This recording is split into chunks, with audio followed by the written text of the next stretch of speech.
Welcome to another episode of TikTok Famous Podcast. Today, I am so excited to have Unlearned 16 on the podcast, Joannna Johnson, and we are going to talk about her book, her podcast, and everything in between. So stay with me. You're listening to the TikTok Famous Podcast, where viral fame meets raw reality. Join your host, Meredith Willits, as she dives deep with your favorite creators to uncover the real stories behind the scroll, the highs, the lows, the algorithm chaos, and everything in between. This is not your average interview. This is the TikTok Famous Podcast. Okay, so let's just start with, I think you know more about America and American politics than Americans, and I'm obsessed with it. And yeah, just thanks for being here, and thanks for being here in life, honestly. Thank you so much. First of all, your intro is amazing, by the way. I'm like, that's incredible. The voiceover, the music, I love it. Oh, we got it all going on here. We got it all going. So I found you, which I didn't even realize you were a Gen Xer. I'm kind of traumatized by your skin and your like very youthful looks that you're only a few years. That's why I'm traumatized.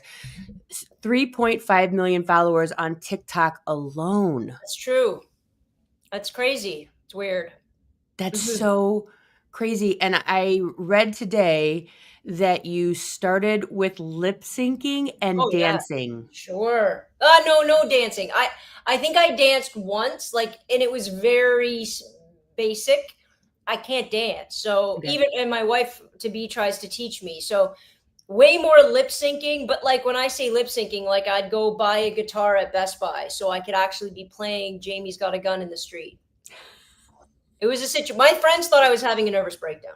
Well, I mean, was this COVID? Was this when like Slim Sherry and I and everyone got on and were like, what else are we going to do? But like whatever Absolutely. Yeah. But the thing is, what it did is it like, I was trapped. So a lot of the lip syncs in the beginning, obviously, were in my house because you didn't have any choice. And then what I recognized by it was two things. Number one, I think everybody's a little creative. First of all, everybody wants to be a rock star, but everybody's a little creative. Like they have that. Everybody has that, but it's been drummed out of you either because you're not great or either because there's really no space for it. Or as an adult, we're really not supposed to play in that manner anymore. I think that it opened up this world. And then what ended up happening is I ended up accidentally becoming a part of this incredible community who didn't have any outlets at the time. And then all of a sudden, I do lives often. So all of a sudden every night at 7:30, it's a little bit of family. So that was nice as well. People very much became to depend and rely on it. And not because I'm talking, but also because they've made real friendships with each other in the chat and stuff.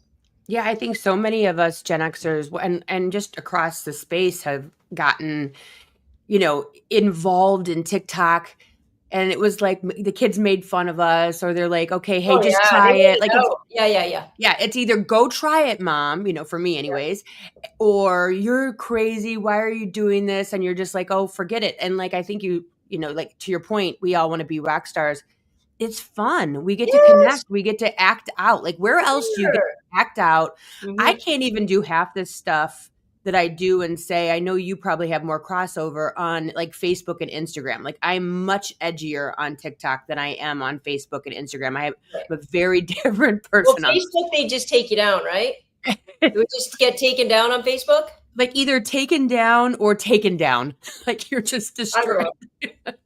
Yeah, one of the two. I actually don't have a Facebook account. So somebody, as soon as I became a little bit, known on TikTok, somebody created a Facebook account that says Unlearn 16, but that's not me. So I know what Unlearn is, and we're going to talk about that because I'm obsessed. Where's the 16 part come from? It was my baseball number. Perfect. Okay. As long as it's simple. 34 is our family's number, and everybody's softball, baseball, everybody's 34 in my family. So I'm in alignment with that. That's it. So so you have a podcast. Is that born from the TikTok? Yeah, absolutely. And it's interesting because I like to drone on for longer periods of time, but I thought it was going to be able to, I thought I was going to have more people sort of in my space. But what I wasn't quite aware of is how lengthy COVID would sort of intrude upon that ability to like have people. And then I'm like, I can have certain people, but then other people, it's all online. And part of me wants to sort of turn that podcast into something more mobile. If like a vlog with actual conversation, if that makes any sense for me, because I'm always somewhere else. So being able to sit down and be in the space, in a studio space or whatever, it's not incredibly difficult, but I would rather it be, I can go anywhere, have these conversations, and then, but it's also the beautiful thing of podcasting is pretty much, and my husband told me, I was on with Adrienne Curry last week, and all of a sudden at around 11 a.m., my Wi-Fi just completely shut down. He goes, yeah, sometimes our Wi-Fi at 11 a.m. just completely shuts down. So I'm like, oh my God, how is that a thing, by the way? So if that happens, don't hang up. P.S. I love it. What time is it right now there? It's 10:40. So I'm like, right now I'm just kind of negotiating. Do I put it on my iPhone right now, or do I just pray to the Wi-Fi gods? Like, does it shut off every time, does it? I don't know. I mean, I've been podcasting for 4 years now. We'll about to find out. I know. I like it. I just can't even. Yeah, I saw like you take us on your journey of planning your wedding. You taking us on your journey of going to an antique, which was dying at the antiques that you were picking up. I'm like, I know that one. I know that one. Because you're Gen X, and it's hysterical because you don't look Gen X. And you're still so sharp as the tack. Whereas I think the rest of us are kind of, and we have to talk about your doctor's visit because that's life. But I do get what you're saying, because I was watching some videos and they were talking to homeless people the other day, and I'm like, God, I think that those voices need to be heard. And I was talking to my mom, who's 78 yesterday, and we were talking about, with getting rid of Medicaid, what that's going to do to the elderly population who now can't go into nursing homes for memory care, for illness, for old age, etc., even if they're poor when Medicaid disappears. And I am actually going to have someone on the show coming up here to talk about what Medicaid actually means to people that aren't poor right now. You're going to have to go live with your kids, or you're going to be homeless. So I do think a lot of times about this idea, like you're saying, about being on the move, or having these interviews, having these conversations on the streets, and so on and so forth. And that is the beauty of a podcast, is you can, as long as you have a connection, as long as you can record, you can go have these conversations with people, which is what you are essentially doing to me, for me, and for, I'm sure, 3.5 plus million people, is you're bringing the conversation to them that they don't even know that they're missing. Yeah. They don't even realize they missed in school. They don't even realize that they're missing holes of their current life or their history and how we got to where we're at. And you're bringing that out from Canada. P.S. Everyone that's watching right now and listening, you're not even from the United States. No. But oh my God. Well, and it's funny because a lot of people are like, two things: why do you know it, and if you know it, why do you care? Like, and sometimes in a negative way, like get out of our business kind of thing. And the reality is that I don't mean to be in any way disrespectful, but the United States is very much, and it has been for quite some time, the center of the universe. And what that allows people from the United States to do is not look outside. Not educationally, not physically. I know a lot of people from the United States who have never traveled, not just outside of their state, but outside of their county. Yeah.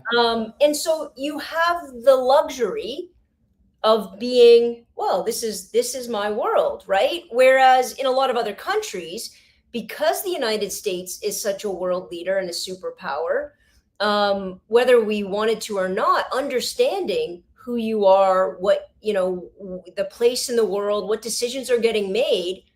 If you're not aware of it, it's just it'll crush you anyways. So you might as well get educated about it, right? And Canada, I mean, we sit right beside you.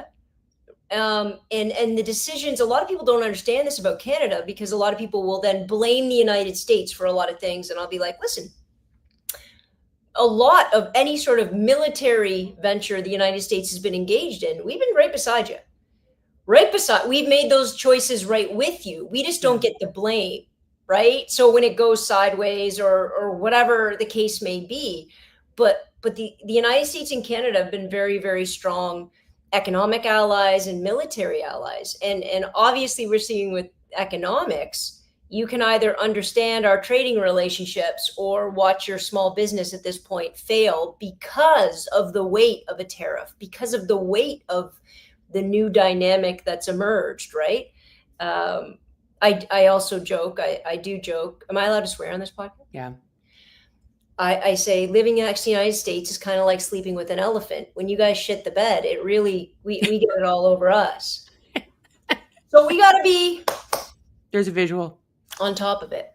Well, I was actually having a conversation about, the importing of crude oil and how our refineries work and how we resell it. I'm like, we're making money on this deal. The United States makes no sense. Everything that's happening right now is not, I promise you, in no way, shape, or form is about money. It isn't. It's not about money. It's about creating chaos to take control. Yeah. And stepping outside of whether I like him or I agree or any of those things, he is an impressive agent of chaos. And that chaos means a lot of world leaders are looking at each other where there's a level of predictability from everybody else and not from him. And as much as I hate to say this, it gives an advantage. Well, it's I remember the first 4 years, my husband and I would talk about it. And it was like every day you wake up to some shitstorm. Like it's like every day. And I think the human self, like just humanity, kind of like, how people like get a glass of wine in front of them or a cup of coffee, and it's like, all right, let's talk about somebody. Yeah. It's almost like people thrive on toxicity.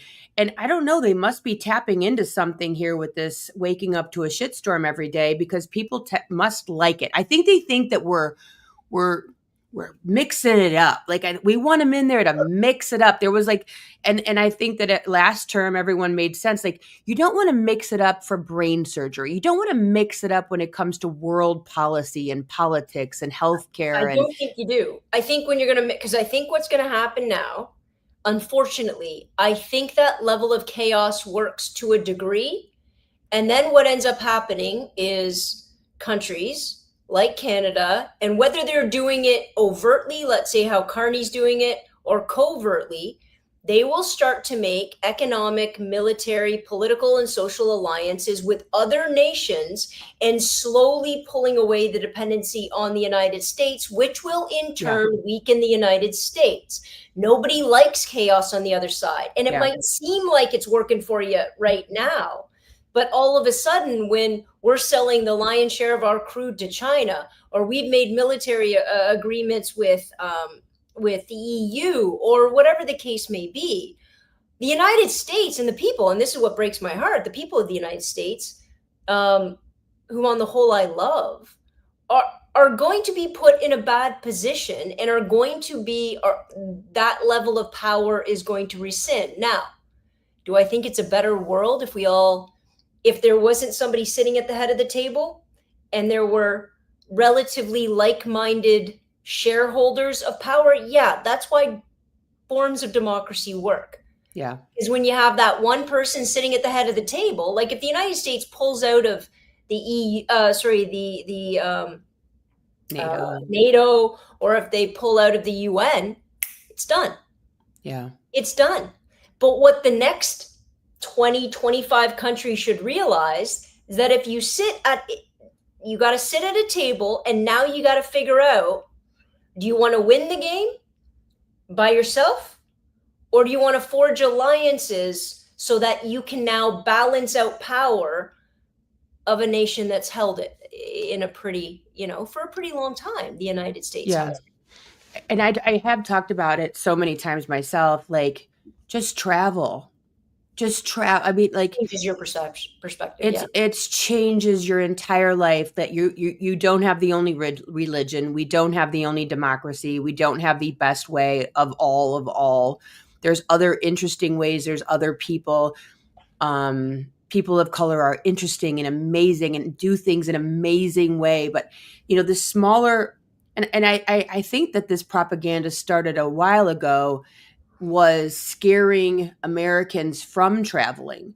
I mean, I have many people in my family that will not leave the United States out of complete and utter fear of being killed or whatever. Yeah.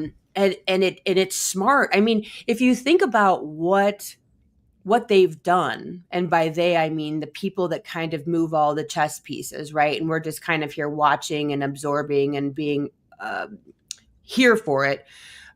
They do it really well. Mm-hmm. Religion, you're a pious person. You're going straight to heaven. Don't travel. You'll get murdered if you go to other countries. You won't survive it. They do a really great job of controlling people. And we believe, we meaning the people that are falling for it.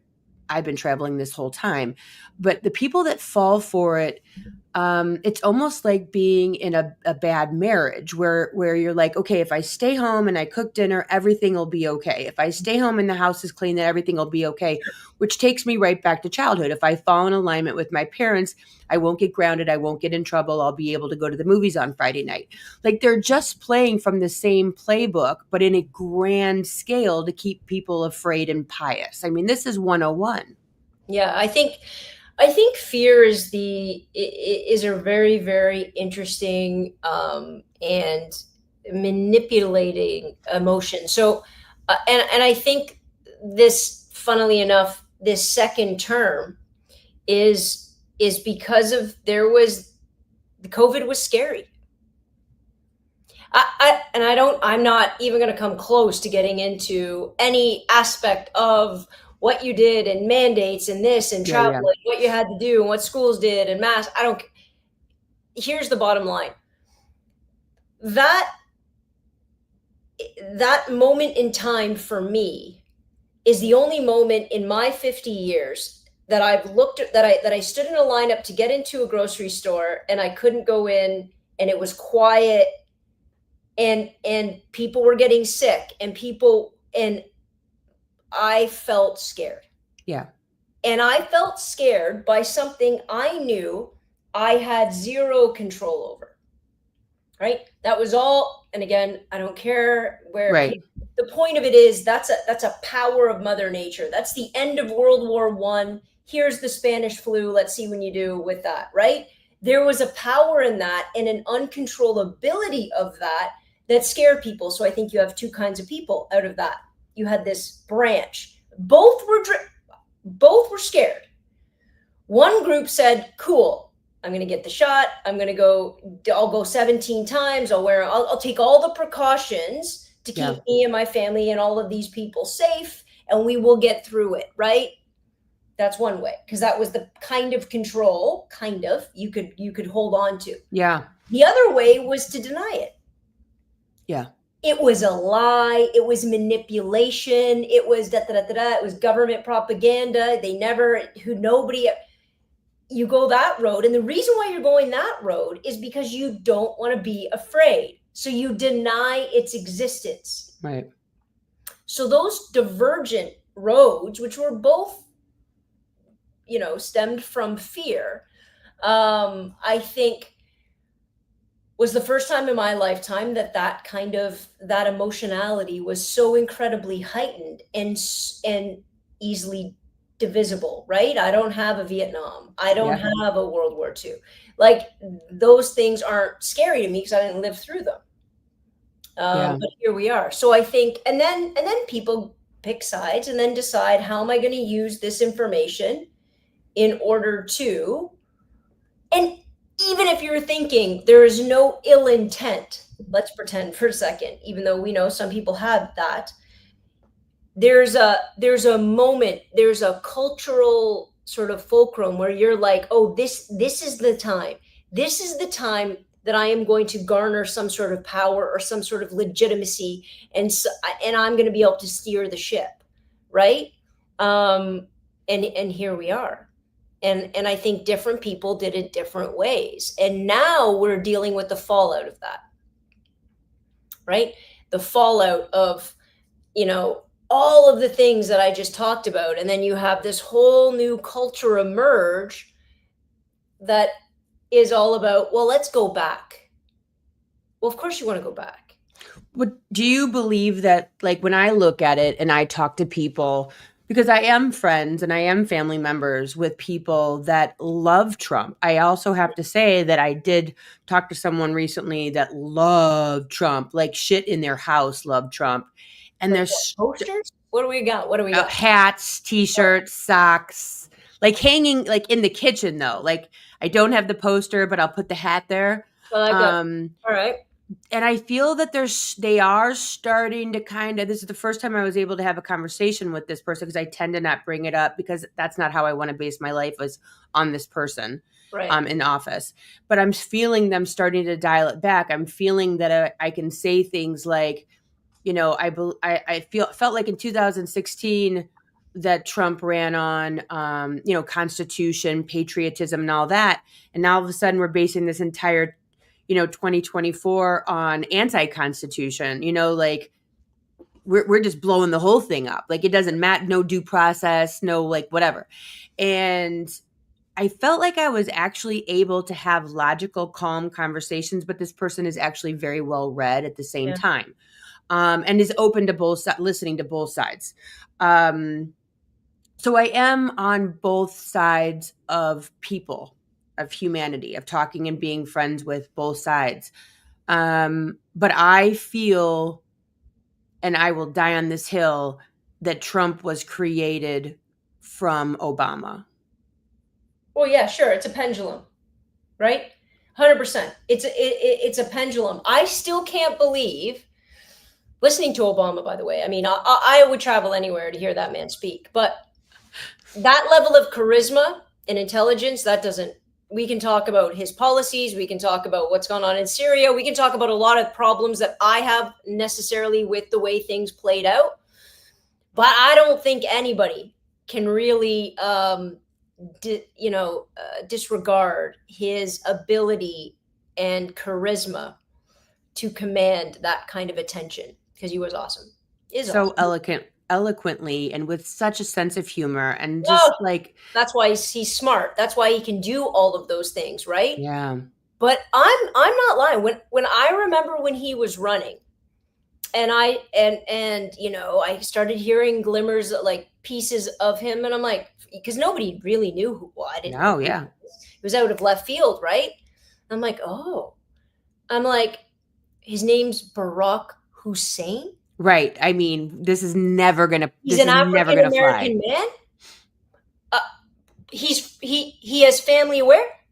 Yep. No, I'm gonna put 100 on that's never gonna happen, Alex. Never. Like I would have bet the farm. Yep. And by the way, I'm not just talking about the United States and the culture. No person of color has been running for our high. We have Jagmeet Singh, who is the leader of a political party, but nobody's ever sat in that prime minister seat either. So like, I'm just like, I'm astounded. Is this, and the connection to like just the name Hussein and the connection to Iraq, and I'm just like, it's just too much. It's too much. And then he got elected, and I remember thinking, thank God I was wrong. And how inspirational that is. And then what I didn't think about at that time was how many people sat at home that night and went, this is the downfall. Yeah. Because he is African American, because he has, his father was Muslim, because whatever, right. Because they want to. I thought that was the beginning. I thought that was the beginning of. It is. Holy shit. It is the beginning. I promise you, right. It is the beginning. This is the backlash. Right. This is just it's the wave of progress, and the tide comes out. It is the counter movement to that. Yeah. And I honestly believe, and I kind of, part of me, even though it's so painful, what Trump did is, when everybody was denying that racism was gone, that homophobia was gone, that sexism was gone, that everybody's equal, what Trump did is he said, no, no, no, say it with your full chest, you Full morons, chest. right? Yep. And in that place, you were able to see the reality that is still the United States, and again, other Canada as well. You're able to see the reality, whereas all these people kept their mouth shut because it wasn't okay, because it wasn't politically correct, because, right? And now they're emboldened, and it's like the end of Jerry Springer. Remember Jerry Springer when they would always take off their, I'm like, good, be on TV, you idiot. Yep. Kind of the same thing I'm thinking about here. Yeah. Say it with your full chest. Wear the t-shirt TV, so I know. Wear the hat. Yep. Put it on your social media forever. Make sure it never dies on the internet, so we all know what we're up against. It's not like, I'm not thinking of it, because a lot of people, when I say stuff like this, they're like, oh, well, then it will just be like revenge when the Democrats take office or whatever. I'm like, no, you're not getting my point. My point would be, we have failed as a culture. Yes. Where did we fail? How do we fix that? And again, obviously, it would be the opposite to what Trump is doing, right? All your money should be in education. All your money should be in innovation. There is no way in hell you should be demanding back manufacturing jobs, getting paid crappy money, doing monotonous labor. You should be training, as the most powerful, wealthiest country in the world, your citizens should be doing all of the innovative work, all of the understanding that, okay, so we're not doing the manufacturing anymore because we have the skill set, we have the infrastructure, we can do this, this, and this. Now it's time to expand, not recede, sorry. So I think that's incredibly important, but that's the difference. Instead, we have the largest military in the world, otherwise now known as ICE. Yeah. Well, at least Dean Kane's gonna maybe. I can't even. What the hell? No, I actually did a video a couple weeks ago, maybe a month ago, where I said this is going to work itself out. It has to. There's no other way. There's no way we're headed here. Like there just isn't. Yeah, I mean, work itself out is an interesting way of putting it. I think people will have to work it out. I think the 90 million people that didn't vote in this last election, I think they have to work it out. I think the people that have decided, who have abdicated power because they've chosen not to vote for many reasons, and I understand there's a lot of play going on there and a lot of manipulation, but not of the 90 million. But the people that said it doesn't matter, whoever I vote for is whoever, it doesn't matter, never really. Oh yeah, here we are, and I think social media has done this incredible thing of having people actually talk, actually debate, actually get educated in real time. And that's never existed before, right? Yeah. When I went to school, even when I started teaching, the gospel was my textbook. That's it. You memorized the textbook. You sat down, you did history class, you regurgitated textbook. That was it. You moved on. Never did I think in my wildest imagination that my government completely ignored and pushed aside residential schools for our Indigenous people. I just talked to a nun about it. She was a nun for 20 years and then became an archaeologist and then became an author. I just talked to her last week. Fascinating. Like who goes into the nunnery, a convent for 20 years and then leaves? And I asked her, I'm like, did you know about this? Did you know about the Indigenous people being buried under schools in Canada? And she's like, we had no idea. No. She's like, we were so, and she was in Texas. She's like, you don't, and I go, did you know about the pedophiles? And she said, no, but when I found out who one was, I could have put him in a lineup when I was in. She's like, you knew who the creeps were, but I just didn't put my finger on it because I didn't know this was a thing. This is my thing. So, the whole Epstein file, blah, blah, blah. Why isn't it coming out? Nobody's releasing it, yada, yada, yada. Here's my theory. I mean, outside of the obvious, powerful people don't want their name in a bad, my idea is this. Nobody says it like you want it to be this big, like the government comes down and punishes all these people, when in actuality, the majority of families are sitting at home with a secret of their own.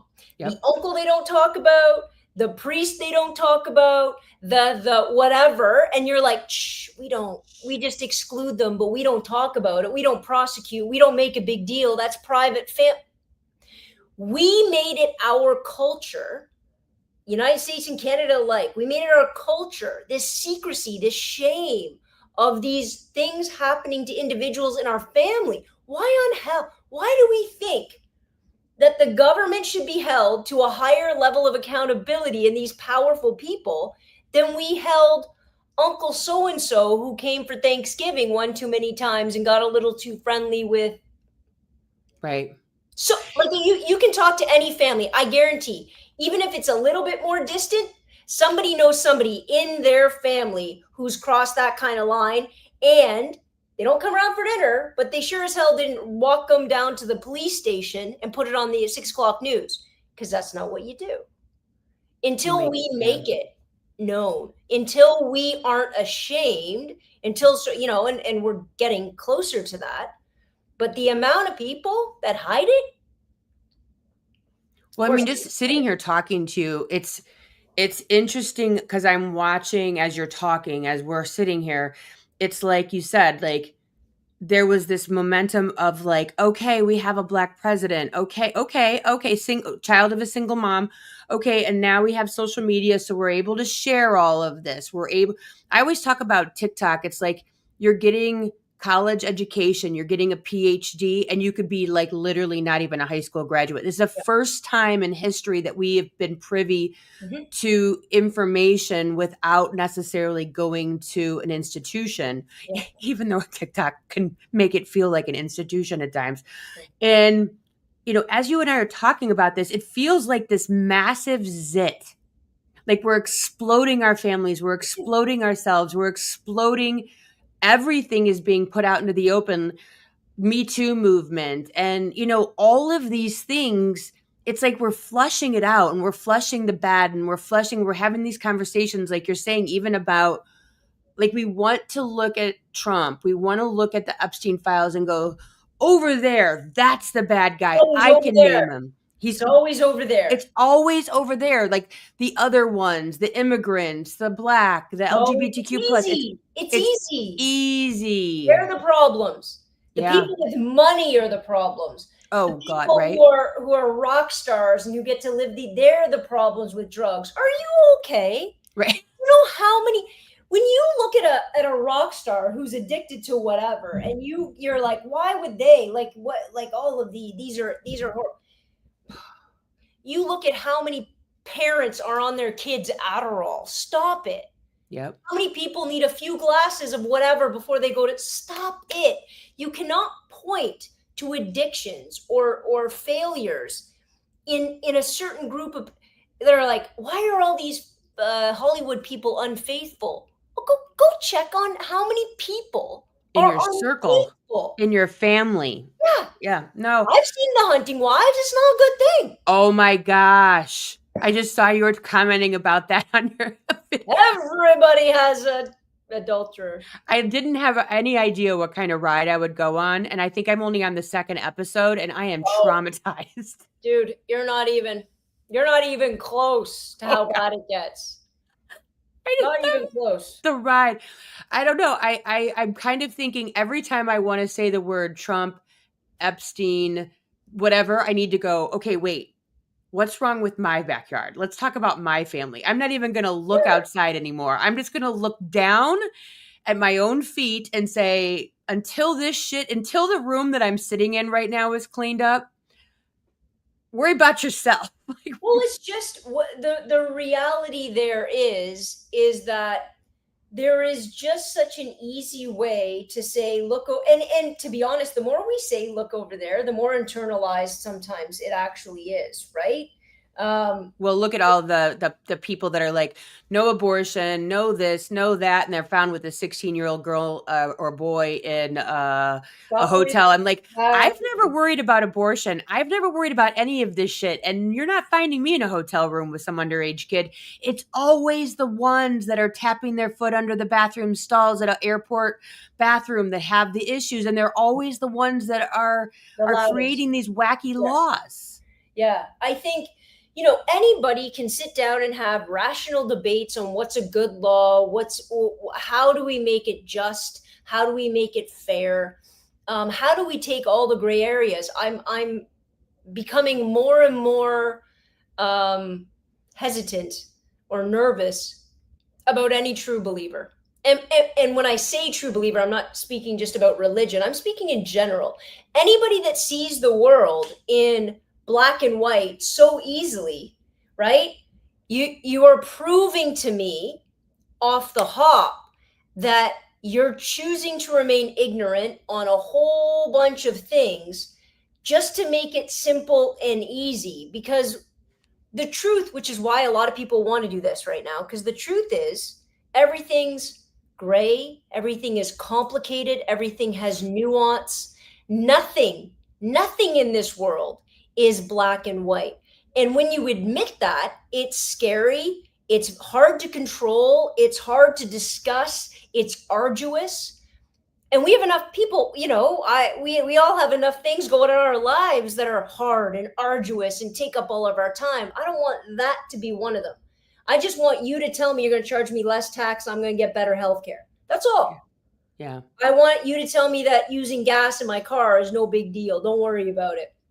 I want you to tell me that my world's going to get better with little to no suffering on my end. That's it.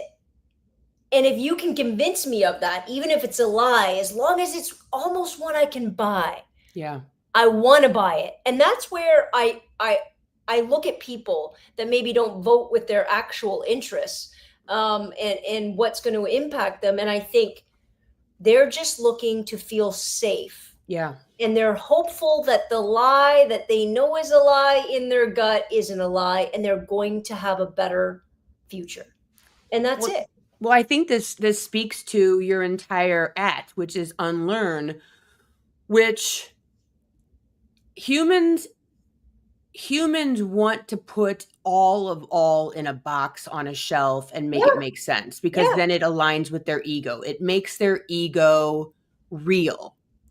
So when you say, I am straight, I'm a female, I'm married, I'm a mom, and whatever else, right? Mm-hmm. I walk every day. Yeah. Then I can place myself in this box. I can feel comfortable. My ego is in a box.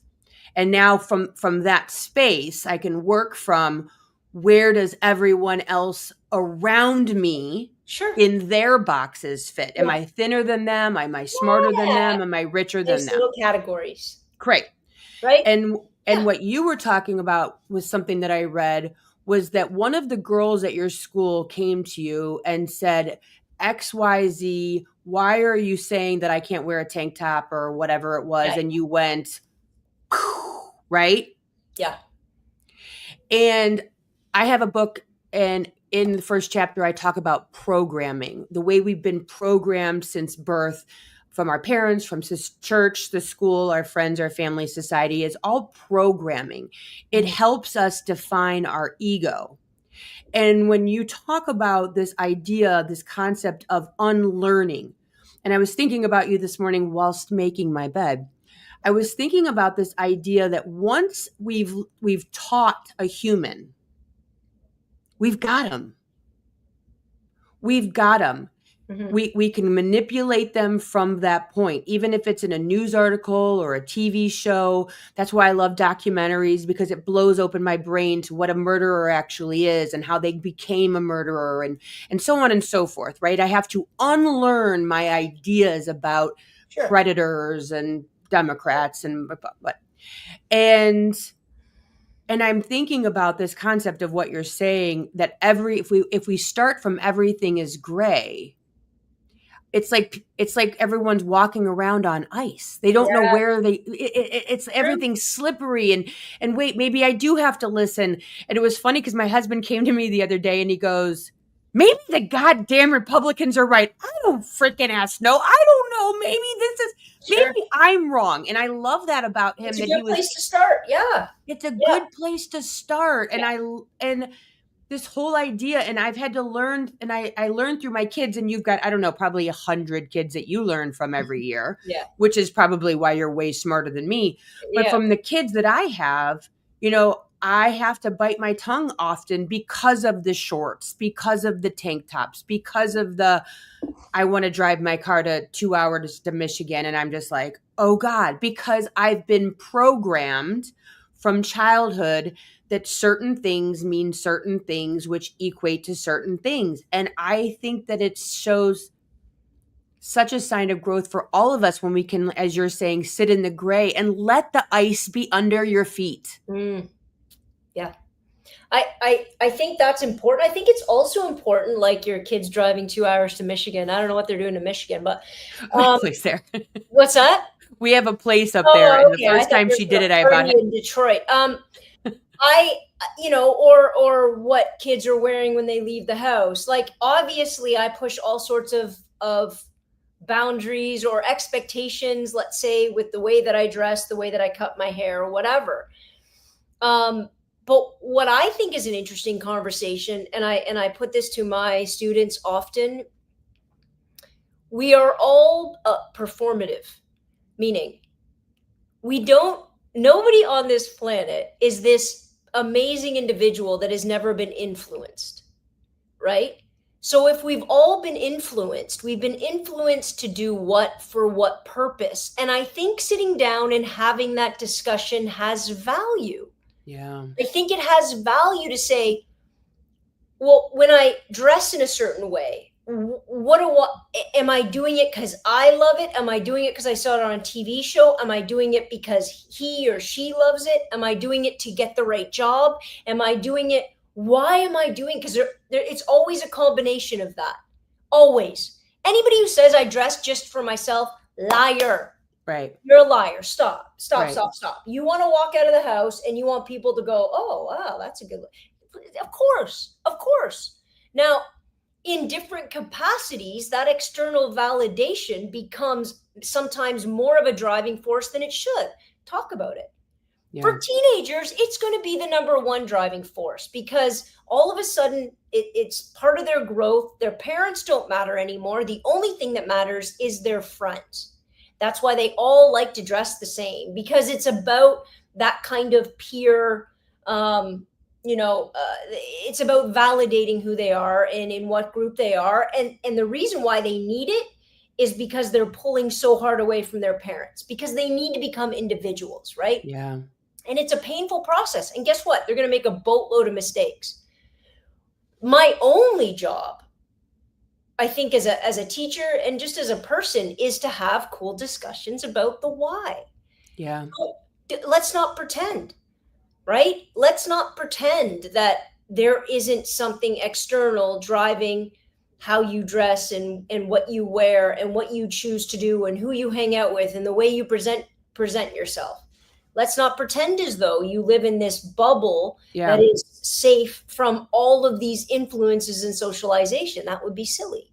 And myself included, right? Myself included. Everybody's like, oh, well, Joe dresses like that, so obviously, well, yeah, but there's a whole section of the world and society that the way I dress is very much accepted, is very much like, oh no, this is, I like this because this is the group of people she belongs.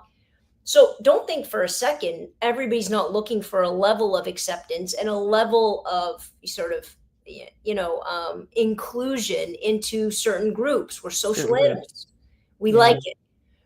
But the key is, can you go into that group and can you question it without people losing their minds in defense, right? Because as soon as they dig in, oh, well, now what, right? Now what? once you've dug into what defend, your hair, your makeup, to defend the truck you drive, what are we defending here?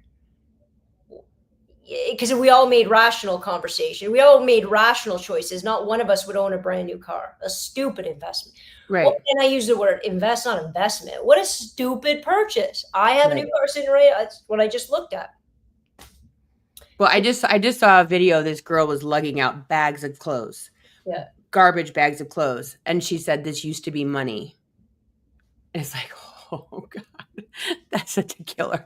Like looking around your house, you're like, oh, that used to be money, and that used to be money, and that, oh God. I think that the TikTok, that social media is just, and these kids, they're so smart, and they teach us so much. It's just unbelievable. I want to talk about how teacher becomes famous, becomes TED Talk, becomes podcast, and now becomes author. Right. Like, if someone would have told you 5 years ago. No. Right? It would have been insane. 5 years ago, I was talked into joining TikTok. 5 years ago, my students would show me TikToks. I'd be like, get that away from me. Why are you so stupid? Stop it. It's ridiculous is what it is. Ridiculous. And then my friend's kid, Charlie, said, just join. I'm going to make an account for you. And it's all these kids that got us sucked in. It's not our fault. No. It's the kids. And then I was getting something from that, very much so. It was very lovely because, outside of the occasional dumb comment, I also tapped into this beautiful kind of little world of support. And yeah, that's a great lip sync, Joannna. And so that was lovely. And then a little bit of a community. And then as I was doing it more, I said something political, I think, about our local government here. And all of a sudden people really popped off. And I'm like, oh, I can just talk on here too. Because at that time, nobody was really doing that. Yeah. Now it's filled, right? Now it's hard pressed to come by a lip sync, to be on like a song. I know, right? Like somebody actually lip syncing a song. I don't see that anymore. And so I went, oh, I can just talk. And then there was so much crazy in the world. It made it real easy to talk. And then I started, maybe doing a little bit of class stuff or a little bit of, and the more I realized, the more I just do things that I think are interesting and I'm doing anyway. Yeah. The more people want to be a part of that. Why do you think that is? Why do you think people want to follow a journey of you and your fiance, future wife, school? I mean, a chalkboard. I mean, do you not have whiteboards in Canada? I mean, this is an old chalkboard that I just love, that I literally wheel out. Everything else is whiteboard. In my classroom, I haven't had a board up in my classroom in years because I don't teach like that. But there's something I like about the sound of it. I don't even know what made me do that in the first place, to be honest with you. It's effective. It's very, very effective for the majority of the people that need to hear it. Because it takes us back. We feel, something's about to happen. Oh, it's getting wheeled out. And I like the idea. I think too, number one, people like learning stuff. First and foremost, myself included. And I think most people like learning stuff if it's performative and it's funny. And then you can be educational. You got to be the first two first. And I think 23 years of teaching, and that's either you learn how to be performative and entertaining, or you quit teaching because you're not going to be good at it. So I think all of that is true. And then as I started, I think for me, I've always been in sort of life in general. I'm not a very closed off person. So I've always, I'm not like, oh, I don't talk about that. I don't talk about that. I'm like, I probably talk about most of it. Right. Yeah. And I think the older I got and the more power I found in really being authentic in what you're doing at that time, even though that's not perfect authenticity, even though some people are like, well, it's still performative. Of course, I'm trying to make you laugh. Yes, of course. But when I go vintage shopping, or I go to the mall, or I have to go to the hospital for the 17th time, I mean, those are all things that just happen, right? That's just happening. I don't manufacture any of it. And I think people are looking for that. It's like reality TV that was reality TV, you know? Yeah. It was always just drama and bullcrap in production. And people want to connect. And social media should be there for that. Like it really had the power and the potential to do that over a lot of different lines, right? Well, I think that, like you said, a lot of people haven't even left their county, and then they get to go along this ride with you and go food tasting and go to a mall and go do these things. And also for me, I know on social media, I've connected with a lot of people I would never in a million years meet. I get to learn about their way of 100%. life. Yep. You know, there's a girl living on a boat in the Bahamas right now, you know, like, and she does work in different islands. I'm like, what kind of life is this? You know, and you know, the guy traveling from Seattle to Hawaii or whatever the hell he did all by himself with his cat. Like people are taking on that boat. I know, it's crazy. People are taking us along the ride with them, and we can say yes, it's for me, or no, it's not for me. But even if it's not, what did Howard Stern say? People will listen to me for 10 more minutes to see what I say next that like me, and people will listen for 10 more minutes that hate me, but they're still going to listen to 10 more minutes regardless. Right. And I think that there's so much to be said for that with all of social media. Are you saying something interesting? And I think that that's like what made you decide to now take this next step and write the book. What is it? That's not what this book is about. Somebody approached me. So Brian from Codebreaker, who's an educational publisher and author himself, he approached me. He emailed me. I've had a lot of people ask me, will I write a book? Will I not? I had an idea about it, but I'm not an author. I'm not a writer. And what I really didn't want to have to contend with was any of the publishing, the distribute. I'm like, you got enough going on. I don't want to go to the mail room. I don't want any of it. And then he reached out and he said, listen, I think you have this authentic voice. I just want to help put it on paper. You do the creative stuff. I'll do everything else. And it was literally that marriage. And I when I talked to him, I was inspired by the way he talked about education. I was inspired with the way that he already had done things. So I knew he was going to be able to handle that back end. And I remember sitting down with him and saying, okay, by January, by the time I go back to school at the end of Christmas break, I'll have it done. And he's like, really? I'm like, yeah, because if I don't give myself that hard line, this will go on forever. Yeah. I said, but it will be stream of consciousness. I do a lot of dashes, a lot of ... leave them all alone. It's so Gen X, the ellipses. Leave it alone. I go fix my grammar. Anything that's obvious, you know, I mess something, just fix it. Don't ask me about it. Please just go fix it. If there's something that you don't understand or you don't see the purpose of, or it needs more explanation, then tell me. And then so I didn't even go back over it. He sent me like just sections that he's like, okay, we need more here. I don't understand this or whatever. And I rewrote that section in that, because if I would have gone over this book, two things would have happened. It never would have been finished. And then when it was finished, it wouldn't have been good. I swear to God, it wouldn't have been good. Because it wouldn't have been any longer authentic.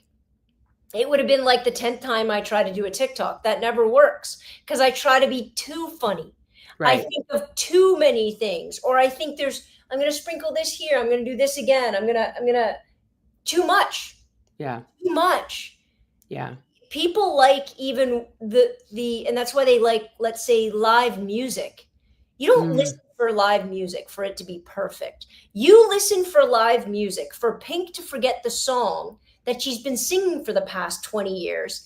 And the audience sings it for her. And she's like, that's it. And then she gets back into, that's what you're waiting for. Because it's the mistake that makes it personal and emotional, and it makes it human. And so the same with the book, the same with the way I do. A lot of people have me guest speak and they're like, what are you going to do? I'm like, we'll see. I'll see what the room is like. I'll see what the people care about. And then I'm going to speak to it. And if I make a mistake, If they wanted some sort of recorded speech, I love that. why? I love that. I don't understand the point. I truly don't understand.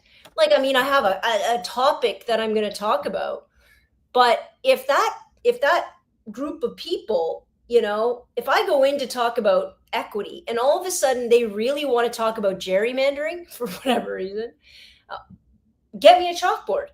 Right. Let's talk about it, because I promise you there's a connection.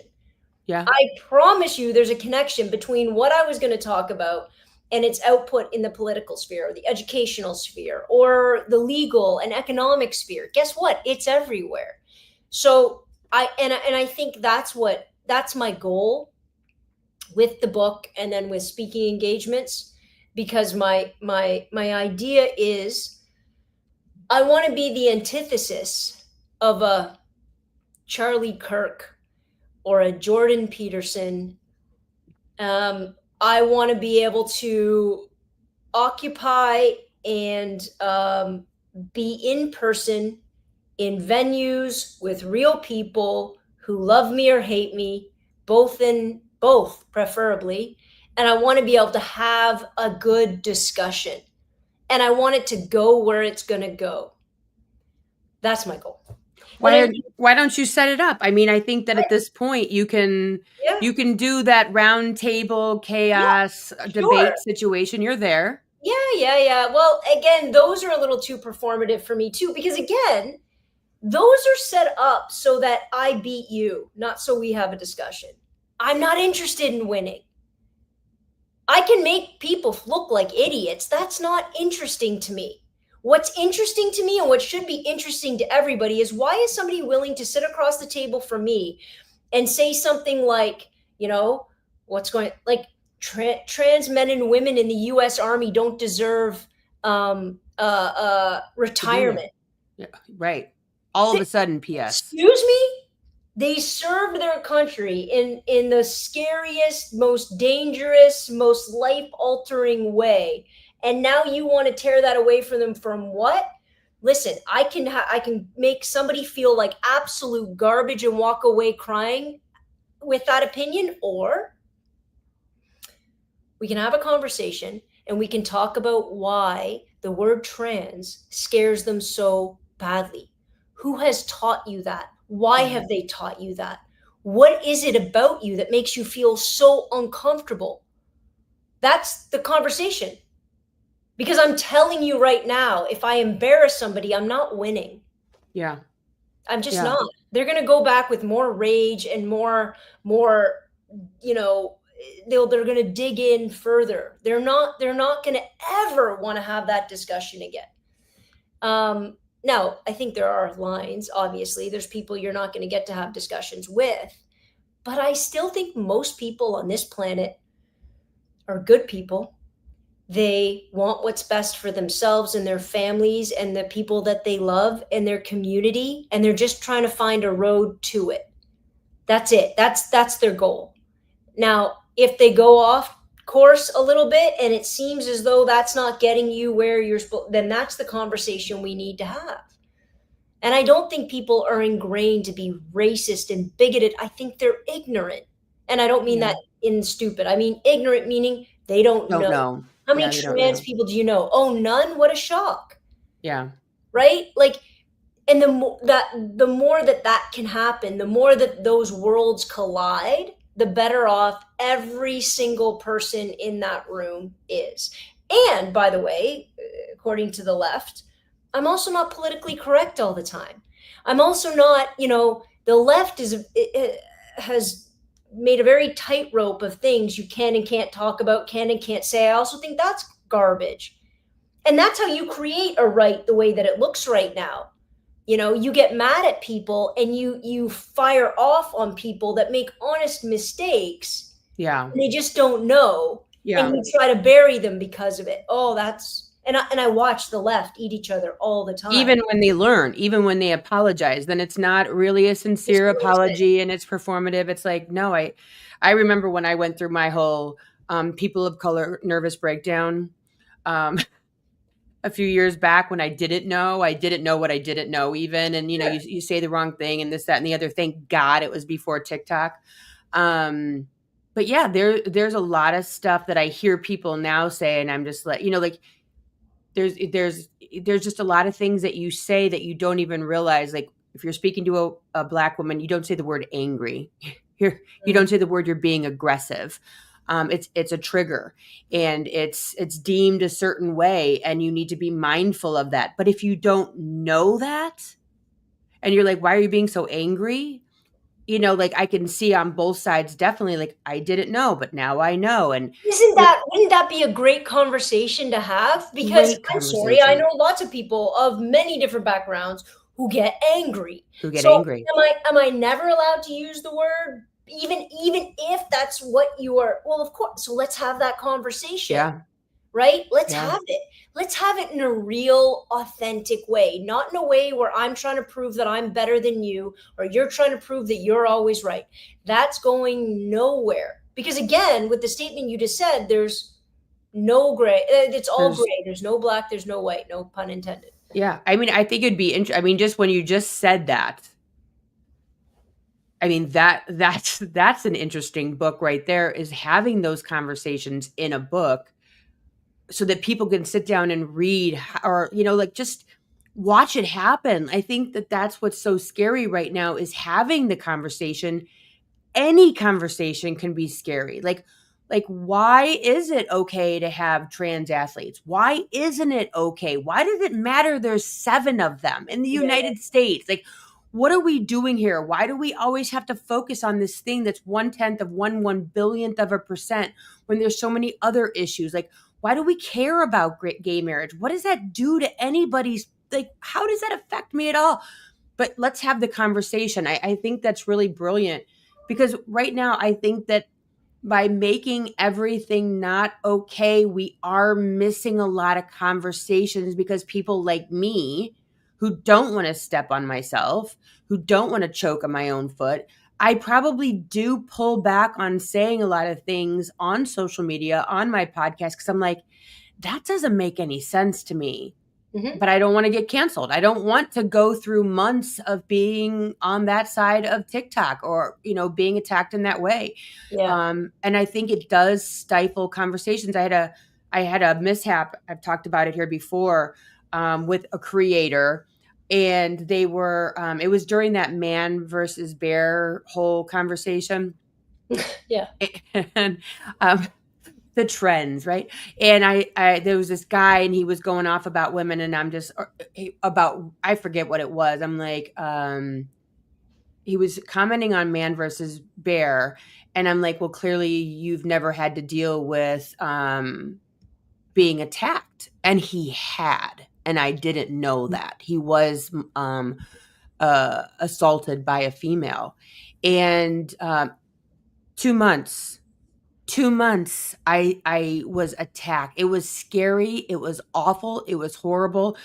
Did I come back at him in that space? I mean, I had to have, like, I'm like messaging him like, dude, call off the dogs. He's like, you deserve it.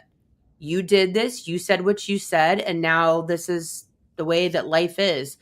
And it finally did die down, because thank God the FYP finally took it offline, because he did not. I want to know what that whole story is, because in my head, it was bad. I don't need to devalue what any one individual has gone through as a man in this world. Okay, so if he's been attacked by a woman, or by another man, by the way, whatever the case may be, I would still make an argument.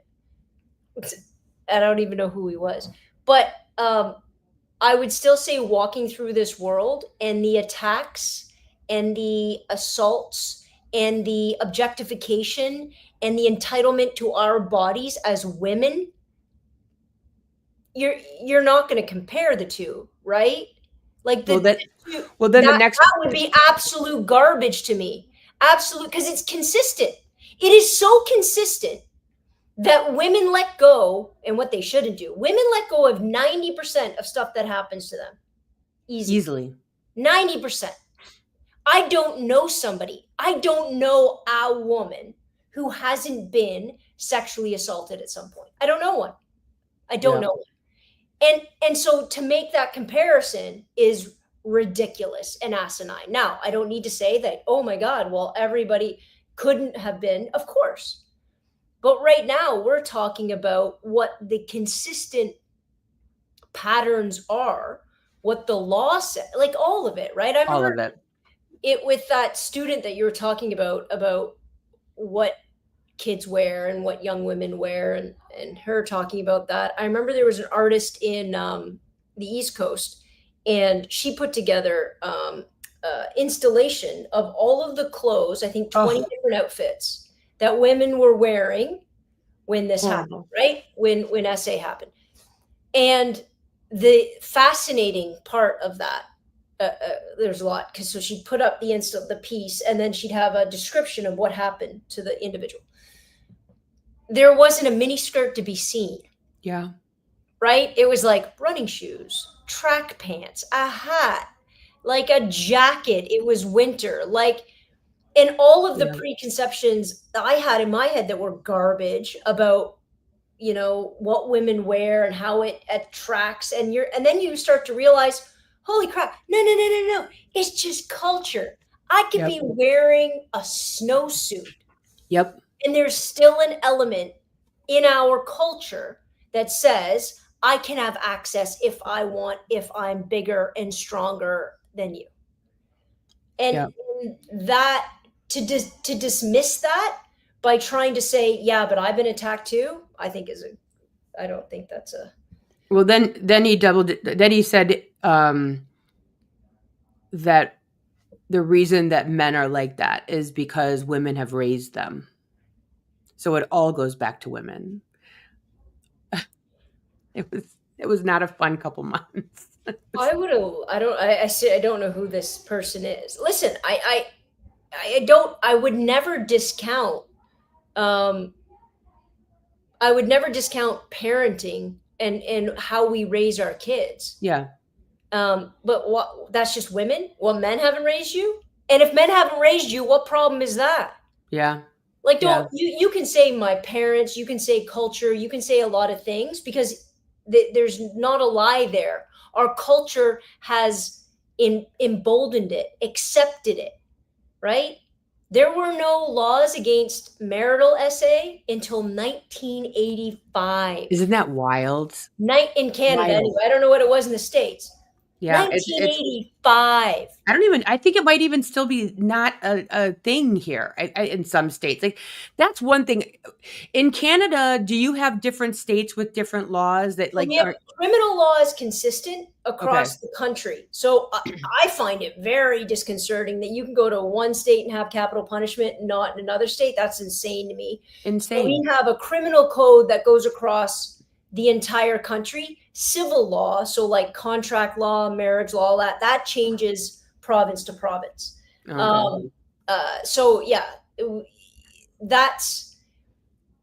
would be kind of like your federal laws, I guess. You know, you would still have, you know, those kind of overarching laws. But the idea you can be in California and do something, or Texas, and have two completely different outcomes is insane to me. I don't understand how you create a cohesive country. Well, you don't.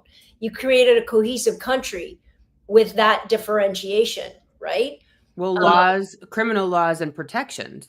Yeah. We've lost both. I mean, both are haphazard. You know, the fact that I'm living in Illinois, footloose and fancy free, until I got my electric bill the other day, which that's a whole nother screwery.